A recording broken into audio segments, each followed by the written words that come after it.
En este vídeo te cuento sobre el estrés de la persona cuidadora y cómo puedes lidiar con él.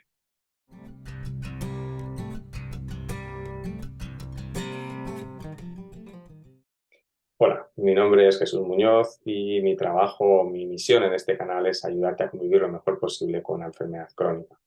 Hoy no te hablo a ti, persona que convive con la enfermedad, pero sí te hablo a ti, persona cuidadora.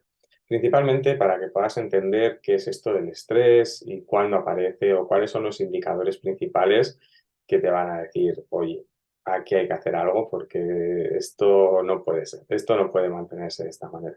Nada más tienes que tener en cuenta una cosa, y es que cuando aparece el estrés, o se entrelaza en la vida de la persona, tiene un efecto sobre la persona que cuidas. Es decir, no solo es que tú lo vayas a sentir, sino que tu forma probablemente de comunicarte, tu forma de estar, tu forma de tratar y tu forma de ser muy consciente de lo que está pasando con la persona a la que estás cuidando y las necesidades que tiene, es probablemente que se vean bastante tocados.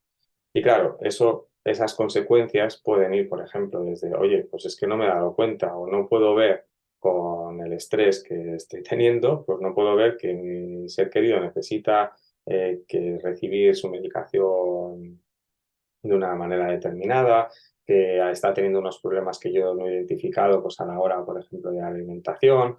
Y si yo no identifico esos problemas, pues probablemente no se puedan tratar y se puedan solucionar como muchas veces sí se puede hacer. Entonces, ten en cuenta que el estrés tiene un efecto sobre la manera de cuidar y esos efectos pueden ser bastante dañinos y eso es lo que no buscamos, ¿no? Precisamente identificar el estrés como cuidador es algo que puede ser esperable, es decir, una situación de cuidado, pero vamos a ver cuáles son esos indicadores de que estás estresado o de que estás estresado. Principalmente, sentirse sobrepasado por la situación o estar como dándole vueltas, ¿no? De esta manera constante es un indicador. ¿Qué pasa? Que muchas veces cuando establecemos la línea de cuidados, se establece un movimiento, voy a ponerlo así, protocolos, unas líneas de actuación que nos van ayudando a llevar esos cuidados de una manera determinada. Por ejemplo, tener unos horarios determinados, saber muy bien qué es lo que se va a dar de comer o cuál es la alimentación que puede tomar la persona que está con la enfermedad y que está en esta situación dependiente de estos cuidados. ¿Qué pasa? Que si yo estoy todo el rato pendiente de eso, no porque quiera, sino porque aparece esta preocupación por la situación que estamos viviendo, por no saber muy bien qué hacer, por la preocupación por el avance de la enfermedad, por ejemplo, pues esa preocupación constante ya es un indicador, ¿sí? Es decir, es algo que lo que está sucediendo, esas líneas de actuación no están funcionando bien. Por lo tanto, este camino es importante verlo y darnos cuenta de ello. El cansancio es algo también clave, es decir, como identificador o que nos sirve para darnos cuenta de que estamos estresados, es que estamos muy cansados, ¿no? Nos pide el cansancio, aparece con frecuencia en mi cuerpo, nota ese cansancio y además es como, ostras, es que no puedo, es decir, no puedo continuar, no puedo darle continuidad a esto, ¿no? Las actividades que hago, que puedo realizar, centradas en los cuidados, pues no están llevándose bien porque el cansancio de mi cuerpo es algo clave o muy importante. Claro, todos los factores tienen que ver con esto del descanso. ¿Qué ocurre? Que a veces, quizás también por este cansancio, pues aparece como síntoma, digamos, del estrés o como indicador del estrés, el dormir, es decir, dormir mucho, estar todo el rato horas a descansar. Me metería en la cama y no me levantaría en unas cuantas horas del día siguiente. Entonces, este cuerpo que nos pide, ¿no? Es decir, dormir un montón de horas es un indicador. Pero sucede también lo contrario y es darnos cuenta de que el otro lado también no poder dormir. Ostras, es que me desvelo a la noche. Probablemente tenga que ver con esas preocupaciones que estoy teniendo. No consigo descansar o conciliar el sueño hasta muy entrada la noche o de madrugada. Por lo tanto, ya no puedo descansar bien, mi cuerpo sigue estando mal. También es importante que veas cómo te sientes, ¿no? Y una de las emociones que aparece más en el estrés o como indicador del estrés es la irritación, el enfado, la rabia, es decir, como toda esa emoción difícil, ¿no? O dura de vivir aparece en un momento determinado del proceso y es como complicado desembarazarse, quitarse de alguna manera de esta emoción.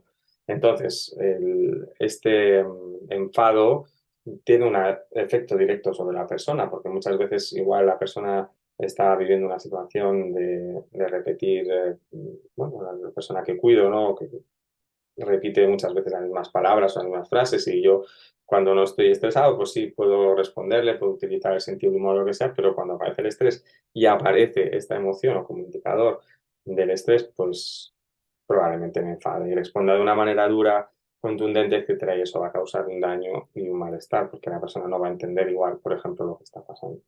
O la persona quiere comunicarse conmigo, que habla conmigo, y yo desde el estrés traducido o con este indicador del enfado, de la rabia, etcétera, pues no puedo responder de la mejor manera posible. Y al contrario, estoy enfadísimo, le grito, lo que sea, digo malas palabras, palabras, lo que sea, y eso tiene un efecto ahí. ¿Qué ocurre también? Pues otro indicador muy claro, no grave más, pero sí muy claro es el aislamiento social. Es decir, empiezo a reducir mi vida, se va reduciendo, no quedo con nadie más allá de los cuidados, no quedo con nadie más allá de la persona que cuido. Si ya convivo en la misma casa, pues es probable que casi no salga de casa o que solo pueda ver o vea más bien o hable con el personal sanitario que atiende a mi ser querido. Vale, pero, ¿qué sucede? Que el estrés también se puede ver como indicador. Bueno, un indicador del estrés sería esto, ¿no? Que hay un aislamiento social y además mis actividades las reduzco. Es decir, no aparece, no hay otras opciones de actividades. No hago nada más que cuidar, por decirlo así. Y esto también es algo que se puede volver en contra, precisamente porque no me conecto con otras historias. Entonces, mi preocupación, todo lo que estoy viviendo tiene que ver con quién estoy, pero si casi no estoy trabajando, solo no estoy trabajando, y solo estoy cuidando, o solo estoy realizando estas labores de cuidado cuando salgo de trabajar y no puedo, no tengo algún espacio, por ejemplo, a la semana en otras actividades o en otras compañías, pues esto puede ir en contra. Claro, aquí sucede un poco esta experiencia de cuidar a pesar de todo, o esta vivencia o esta de cómo hay que dejarlo todo para cuidar, que también es algo muy social o cultural, ¿no? Cómo nos relacionamos en este sentido y a la vez también el peso que eso puede tener en la experiencia humana y también es un elemento que contribuye al estrés porque yo estoy solo deseando o participando en hasta aquí, es decir, no hacemos nada más que cuidar y aparto mi vida o la dejo a un lado. Entonces, traer esto como presente pues es importante, ¿no?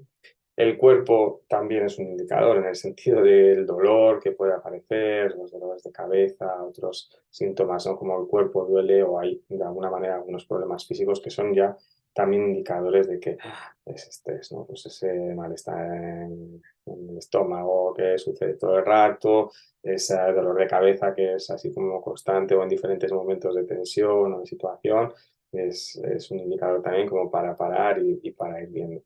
Y otro de los elementos, pues, tiene que ver con el abuso ya o el encuentro, sí, el abuso sería pues de otro tipo bueno, de algún tipo de sustancias como pueden ser el alcohol o las drogas, etcétera.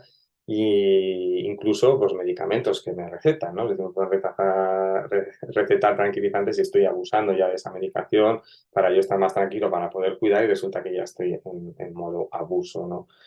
O exceso, por decirlo así.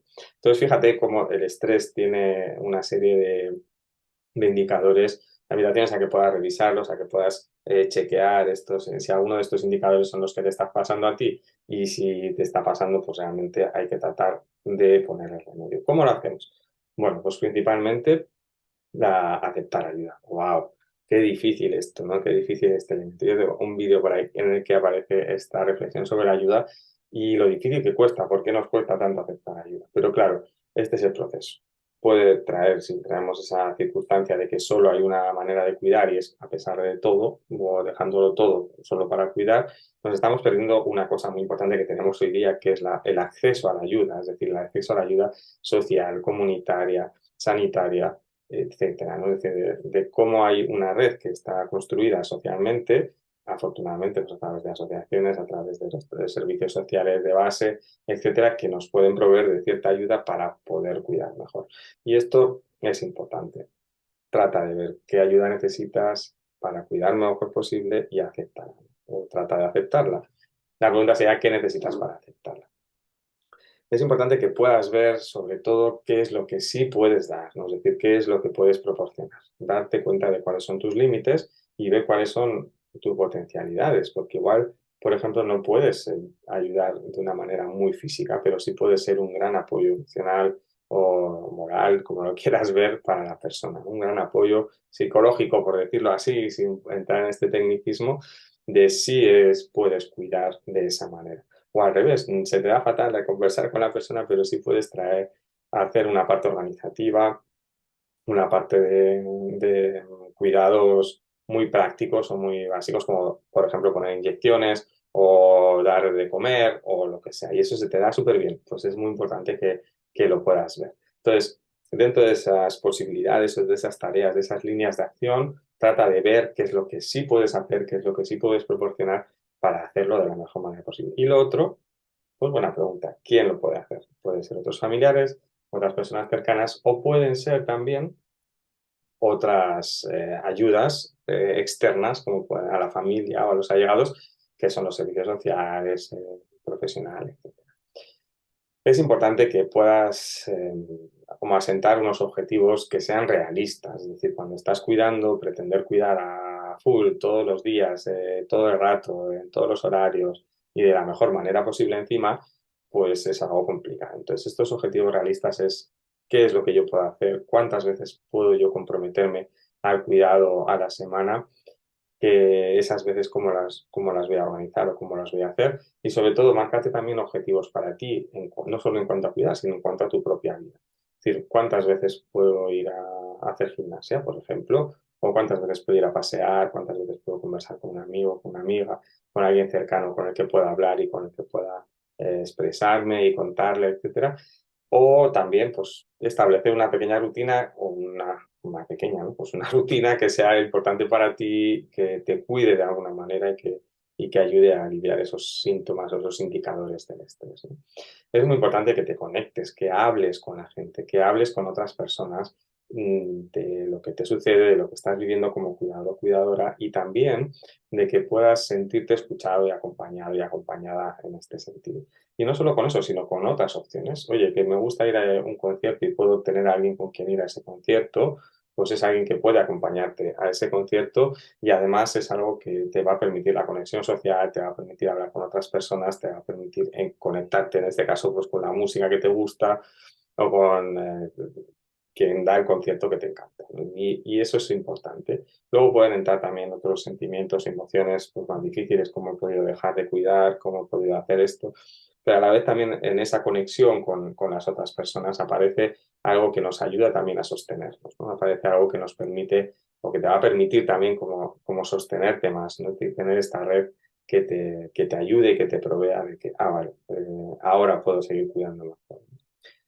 También utilizar otro tipo de grupos o de espacios de conexión, no solo de gente cercana, sino también de gente también que convive con esta situación, que también son cuidadores o personas que cuidan a alguien y que han vivido y viven sus experiencias y sus posibilidades y dificultades. Y también desde ahí, pues puede ser un grupo de apoyo mutuo, ¿no? En el que las personas estáis un poco en el mismo nivel, puede ser un grupo de apoyo psicológico también y de cómo hacer, o un grupo de cuidadores o cuidadoras más profesionales, es decir, que aprenden más técnicas o líneas de acción que van a ayudar mucho mejor a los cuidados y van a ser, por supuesto, pues mucho más beneficiosos, ¿no? Y sobre todo el cuidado de tu salud, ¿no? El cuidado de la alimentación, el cuidado del ejercicio, el cuidado de tu cuerpo, ¿no? Y de tu mente va a ser clave. Y a veces es como que eso desaparece en la vida de la persona que cuida. Y es importante tenerlo en cuenta, ¿no? Es decir, como, oye, pues, ¿cómo me cuido yo? ¿Cómo estoy comiendo bien? ¿Estoy yendo a pasear, a hacer algo de ejercicio, a movilizar mi cuerpo? ¿Algo que me ayuda, me sirve? Sí o no. Y desde ahí poder enganchar o hacerlo. Es decir, de alguna manera también, pues esta parte sanitaria, es decir, que tú puedas ir a ver al médico, que tú puedas cuidarte con el médico, bueno, a través de hacerte pruebas, mirarte bien, sentir el apoyo también del profesional sanitario, pues creo que es importante. Desde ahí, darte cuenta simple y llanamente que esto de cuidar es algo a construir, es algo que puedes construir, es algo que que puedes plantearte, es algo que puedes pensar, es algo que puedes hablar con otras personas, que hay muchas experiencias de cuidar y esas experiencias las puedes escuchar y las puedes incorporar, ¿no? Es decir, lo que te sirva puedas incorporarlo a tu forma de cuidar. Y no solo perdidos en no hay nada que hacer o solo esto se puede hacer de una manera, sino precisamente darle la vuelta, ¿no? Es decir, cuáles son las posibilidades. Y a veces en esas conversaciones es donde podemos. Pues yo muchas veces lo hablo en las terapias con las personas que hablo que son cuidadoras, hablamos sobre otras posibilidades de verlo, otras posibilidades de acción, otras líneas en las que se puede trabajar y qué personas pueden incorporarse a estos cuidados y no solo a la exclusividad o nuestra familia solo, ¿sí? Sino que realmente ampliamos esa red y esa red nos va a sostener, nos va a acompañar y desde ahí es desde donde podemos hacer o trabajar. Vamos a acabar. Recuerda suscribirte a este canal y seguir aprendiendo a convivir lo mejor posible con la enfermedad crónica, con los cuidados, con el duelo, con todos los elementos que componen esta experiencia vital y sobre todo date cuenta de que cuidar requiere de cuidarte. Ya sé que esa es la frase hecha, la frase que más tenemos o que escuchamos cuando hablamos de cuidado, no esto del cuidado del cuidador, pero esto es todo un proceso que se va haciendo y se va trabajando y que puedes hacer. Y sabiendo que ten en cuenta la perspectiva del tiempo. Si hay tiempo, puedes preparar muchas cosas. Si no lo hay tanto, necesitarás mucha más red de apoyo precisamente para no caer, ¿no? Es decir, para poder sostenerte y poder dar esos cuidados de la mejor manera posible. No perfectos, sino de la mejor manera posible dentro de vuestras posibilidades. Gracias y nos vemos en el siguiente vídeo.